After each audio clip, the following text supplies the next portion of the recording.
Back before there was a Schumacher creative service selling engine swap motor mounts,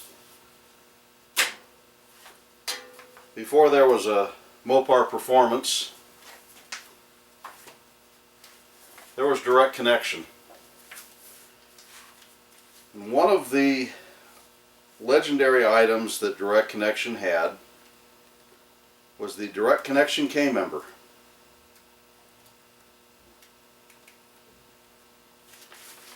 Right here on page 57 of the 1984 catalog. Crossmember for installing a B or RB engine in a 67 to 69 Barracuda or Dart 70 through 76 Duster and Dart uses readily available late model mounts, which have become old mounts now. At the time I priced this in 1984, the K-member was $281.22 and the mount kit was $30.49. Chrysler could have just as easily told you how to build one. By the late 80s, Chrysler was getting almost $400 for the K-member alone. And I had a chance to look at one of the last four that were available in the country. The thing that scared me about it was the welds were worse than mine, and my welding skills are slightly better than I can melt metal. But the strut rod holes here, they had misplaced the reinforcement plates and they were offset, so they ovaled the holes. And when that car got built, it had a shimmy that would never go away, which is what I told the guy who bought the K-member. But I borrowed it from him because it just looked like a modified stock unit, and went wandering around pick and pull up in Newark, California. And sure enough, it was just a modified 73 to 76 A-body V8 K-member. All they did was take the motor mount saddles here and relocate them. And they didn't relocate the whole thing. They cut them and relocated them, which is all we're going to do. I've built probably 40 or 50 of these K-members in the last 23, 24 years. I've developed some techniques that make it easier. One of the tools I use is a 3-inch high-speed cutoff tool, and you can see the shield is conspicuously missing. Since this is not a commercial shop, OSHA can't come get on me on this. But the shield does not allow you to get in the tight places to cut. So safety glasses and staying out of the line of fire. I don't recommend you do this, but if you do, you should be fine. Now we'll get started. I have made up this jig because I've made quite a few of these. I got tired of kneeling on the ground or trying to prop it up on a workbench and having it slip on me. Loosen the set bolt here, and we can rotate it.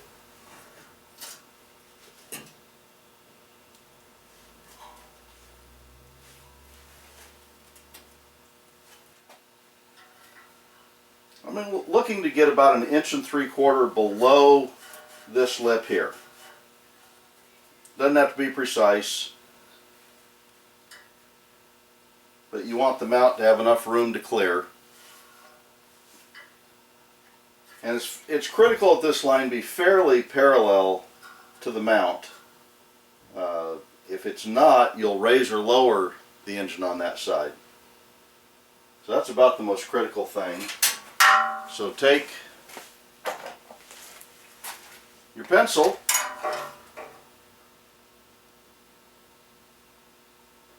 I've already got a line scribed on this side, but just take your pencil and draw a line.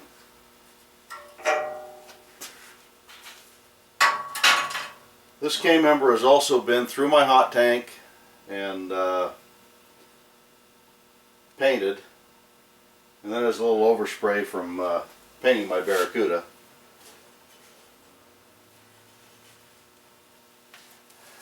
And I will turn it over and mark the other side.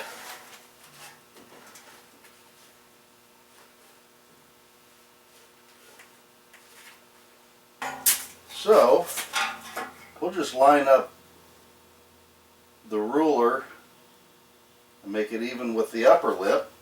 Take our pencil.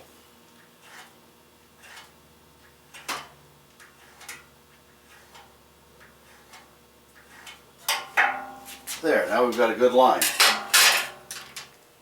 Now you can see here where the line is. You can get a reference point on about where that cut is.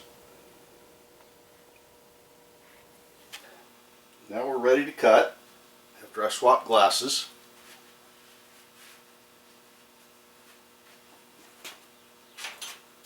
Put on the safety glasses. Grab the cutoff tool in the air.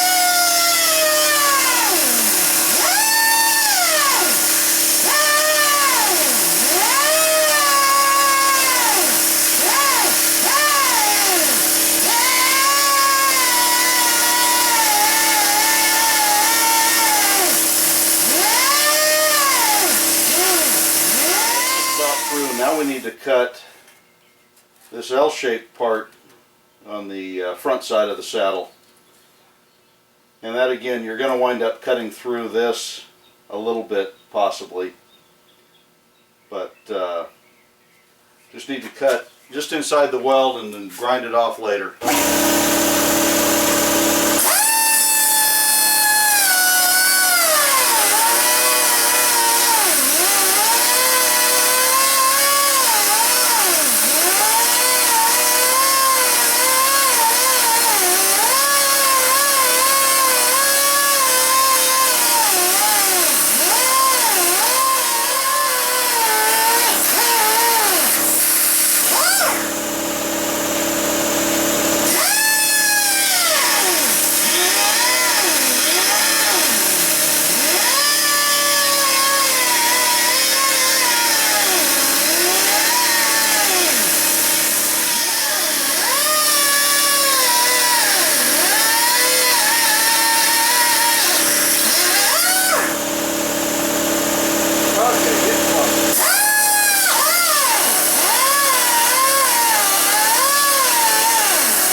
Okay, now we need to cut this one back and then cut the weld up here.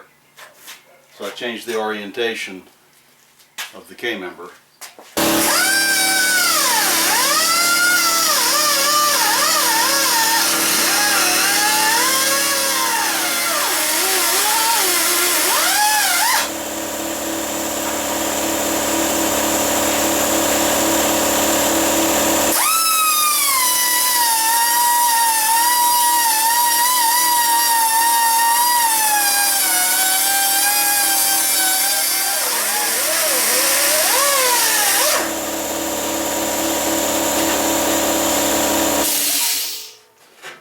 Usually there's a few finish cuts.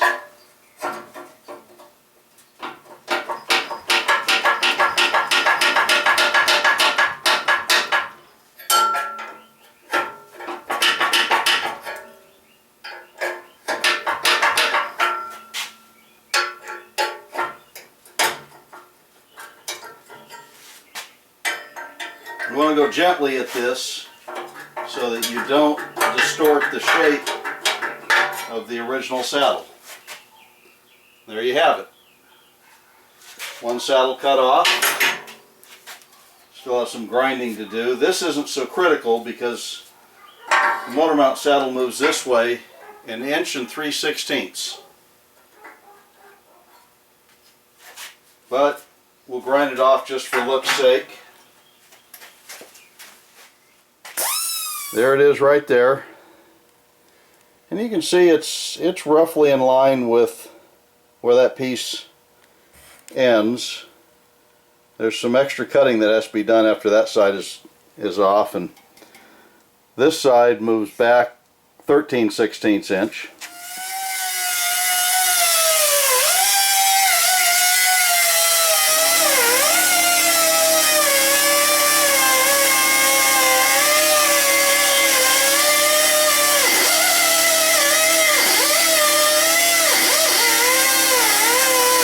Okay, we're cut across here. Now we need to cut the sides. So I'm going to flip it. The disc is starting to get worn out. You'll go through some discs with this, but I haven't found an easier, cheaper way to cut it since I don't own a plasma cutter, which is on my list of tools to get someday.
Okay, that side's cut through.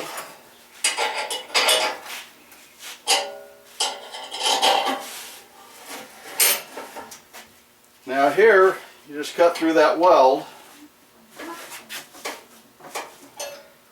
Need a fairly fresh disc for that because it's pretty deep in here to get the blade in. You saw.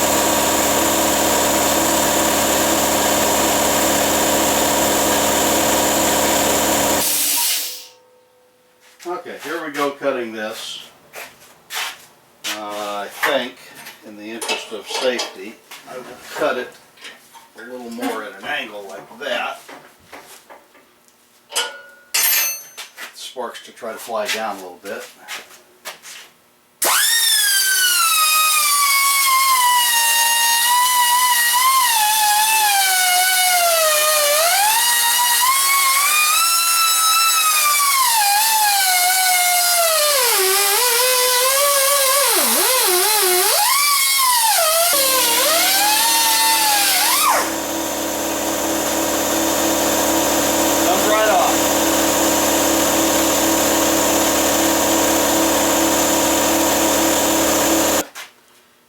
Now you'll see this has a little notch there. Well, that notch needs to be extended because that clears the idler arm mount. So since we're going to move this back 13/16 of an inch, we need to extend that notch. You don't have to be real critical about how far back you go because there's enough room to weld and get that right. So, a little more cutting.